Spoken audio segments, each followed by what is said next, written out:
तो फ्रेंड्स, ये है आप लोगों की पुस्तक आरोह भाग 2 कक्षा 12वीं के लिए हिंदी की पाठ पुस्तक है ये। तो जो आप लोगों का पहला अध्याय है आरोह पाठ पुस्तक का, आप लोगों का जो पहला अध्याय है काव्यखंड का, तो काव्यखंड का जो आप लोगों का पहला अध्याय है पाठ 1 के अंतर्गत आप लोगों की 2 कविताएं हैं। पहली है आत्मपरिचय, दूसरी है एक गीत।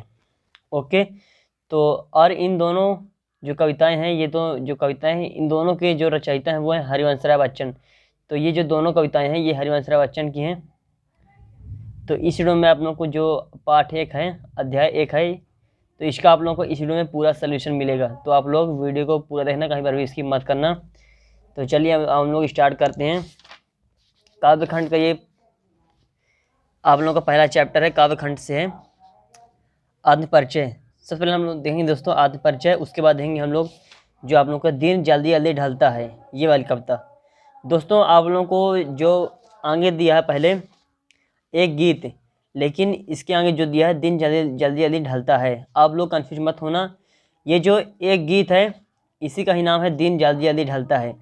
ये जो कविता है इसी का नाम गीत है, इसीलिए यहाँ आप लोगों को दिया है एक गीत है। ओके, लेकिन आप लोगों को कंफ्यूज नहीं होना है, दोनों एक ही हैं। दिन जल्दी जल्दी ढलता इसका शीर्षक है, जो कि एक गीत ही है, तो इसीलिए इसका नाम एक गीत पड़ा। तो अब हम लोग देखेंगे इसका सलूशन। सबसे पहले हम लोग दोस्तों देखेंगे हरिवंश राय बच्चन जी का काव्यगत परिचय, क्योंकि परीक्षा में आप लोगों का एक कवि परिचय और एक लेखक परिचय पूछा जाता है। काव्यखंड से दोस्तों आप लोगों का कवि परिचय पूछा जाएगा और गद्यखंड से आप लोगों का लेखक परिचय पूछा जाएगा। तो आप लोग सबसे पहले हरिवंश राय बच्चन जी का कवि परिचय देख लें। तो चलिए मैं आप लोगों को दिखाता हूँ। तो फ्रेंड्स, ये है हरिवंश राय बच्चन जी का कवि परिचय। तो आप लोगों को इसको ध्यान में नहीं देना है, आप लोग पढ़ ही सकते हैं। जो आप लोगों की परीक्षा में दोस्तों आप लोगों का पूछा जाएगा 2 रचनाएं, तो आप लोग 2 रचनाएं इनकी याद कर लेना अच्छी तरह से। 2 रचनाएं पूछा जाएगा, तो आप लोग देख लीजिए रचनाएं कौन कौन सी हैं इनकी। इसके बाद जो पूछा जाएगा आप लोगों का वो पूछा जाएगा भाव पक्ष। तो आप लोग भाव पक्ष में दोस्तों आप लोगों को यहाँ बहुत सारी चीज़ें दी गई हैं, तो आप लोगों को इतनी चीज़ें तो नहीं लिखना पेपर में। इसके भाव पक्ष में दोस्तों जो महत्वपूर्ण बिंदु हैं यहाँ दिए गए हैं, तो इन्हीं महत्वपूर्ण जो बिंदु हैं इनको लिखना पड़ेगा आप लोगों को पेपर में। अच्छी तरह से देख लीजिए महत्वपूर्ण बिंदु और उनके सामने दोस्तों जो आप लोगों को दी गई हैं उनकी डिटेल्स। तो आप लोगों को एक लाइन सभी बिंदु का लिखना है परीक्षा में। जैसे हो गया रहस्यवादी भावना, तो इसके आगे आप लोग 1-2 लाइन लिख देना। परीक्षा में प्रेम ऑफ अंदर से आप लोग 2 लाइन लिख देना, 1-2 लाइन इसी तरह से आप लोग लिखना है। तो आप लोग देखते जाइए, बाकी आप लोगों को इतना आप लोगों को लिखने की कोई ज़रूरत नहीं है पेपर में। ओके, केवल महत्वपूर्ण जो बिंदु हैं उन्हीं को लिखना है आप लोगों को भाव पक्ष में। तो आप लोग देख लीजिए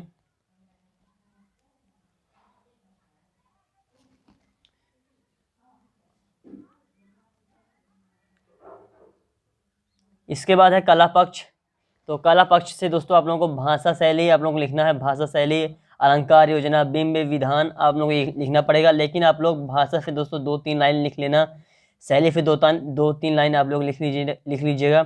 अलंकार योजना से आप लोग 1-2 लाइन लिख लेना और बिंब विधान से आप लोग 1-2 लाइन लिख लेना। कुल मिलाकर आप लोगों को कला पक्ष से कम 6-7 लाइन हो जाएगी, इतना काफ़ी है आप लोग पेपर के लिए।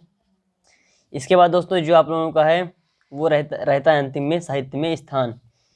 तो साहित्य में स्थान दोस्तों आप लोग 2-3 लाइन लिख देना पेपर में। तो ये तो आप लोग कंप्लीट हुआ कवि परिचय हरिवंश राय बच्चन जी का। तो ये तो आप लोग अच्छी तरह से तैयार कर लेना, अच्छी तरह से इसको आप लोग अच्छी तरह से नोट कर लेना, या रफ या फिर कॉपी में।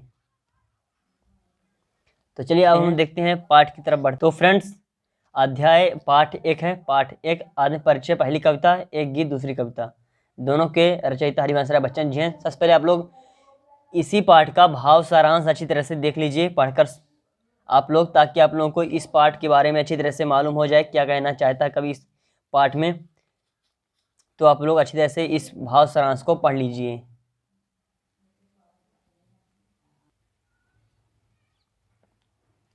तो यहाँ तक है आप लोगों का भाव सारांश।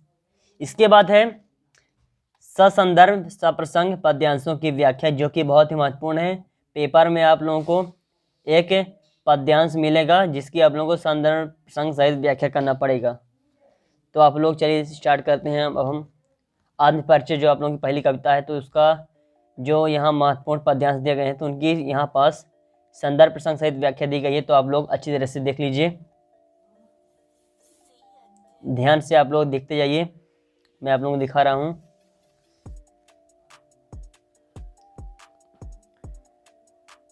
दोस्तों, यदि आप लोगों को इस वीडियो क्वालिटी आप लोगों को अच्छी साफ नहीं दिख रही है, तो आप लोग एक काम करिए, आप लोग के राइट साइड वीडियो में 3 डॉट मिलेंगे, 3 बिंदु, उस पर क्लिक करके आप लोग वीडियो क्वालिटी को सिलेक्ट कीजिए और एडवांस वाले सेक्शन पर जाकर इस वीडियो क्वालिटी को 720p में सिलेक्ट कर लीजिए। आप लोगों को वीडियो क्लियर एवं साफ दिखेगा, जिससे आप लोगों को वीडियो समझ में भी आएगा। तो आप लोग चलिए कंटिन्यू बढ़ते जाइए आगे।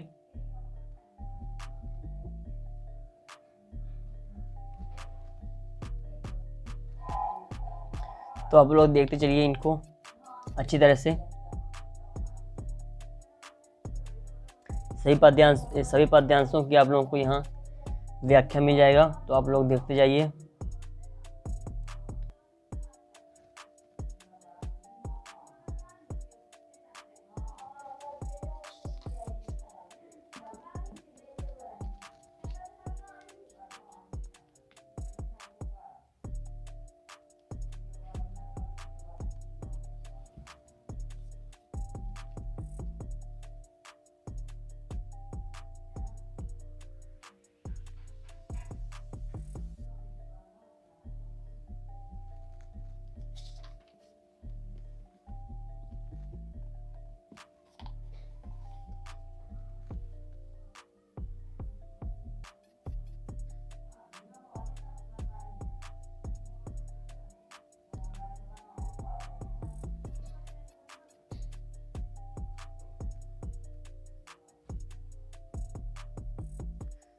तो दोस्तों, जो आप लोगों की पहली कविता थी, तो उसका सही जो जितने भी आप लोगों के पद्यांश थे, तो उनकी संदर्भ प्रसंग व्याख्या समाप्त हुई। अब है जो आप लोगों की दूसरी कविता है, एक गीत, मतलब दिन जल्दी जल्दी ढलता है। तो इसका आप लोगों को देखना है महत्वपूर्ण पद्यांशों की व्याख्या। तो आप लोग चलिए देखते जाइए।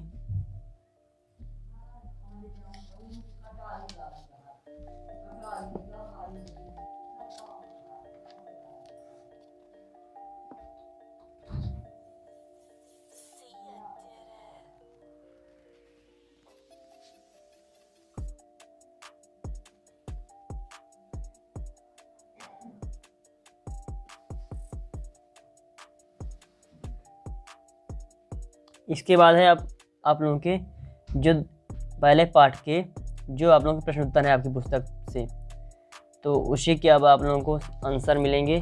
तो चलिए देखते जाइए उनको भी, क्वेश्चन आंसर।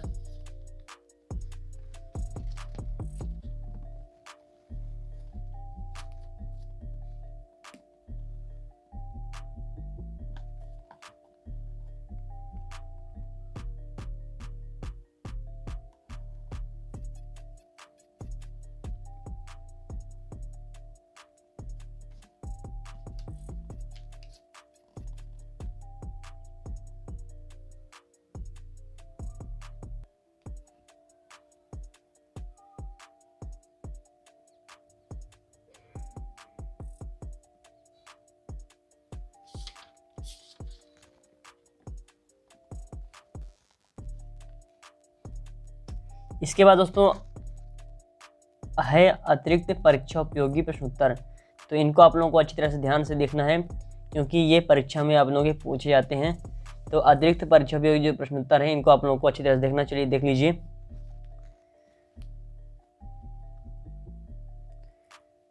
प्रश्न 1 हो गया, प्रश्न 2, 3, 4, तो सभी क्रमशः आप लोग उत्तर देखते जाइए। प्रश्न 5 हो गया, प्रश्न 6, 7, 8।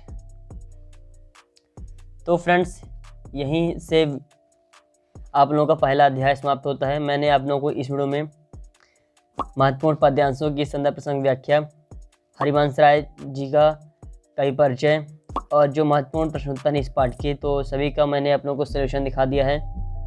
आई होप आप लोगों को यह वीडियो अच्छा लगा होगा। यदि आप लोगों को यह वीडियो अच्छा लगता है, इम्पोर्टेंट लगता है, महत्वपूर्ण लगता है, तो इस वीडियो को आप लोग लाइक कीजिए, चैनल को भी सब्सक्राइब कर देना। तो चलिए फ्रेंड्स, आज की इस वीडियो में बस इतना ही। मिलते हैं अगली वीडियो में, तब तक के लिए जय हिंद, जय भारत, वंदे मातरम।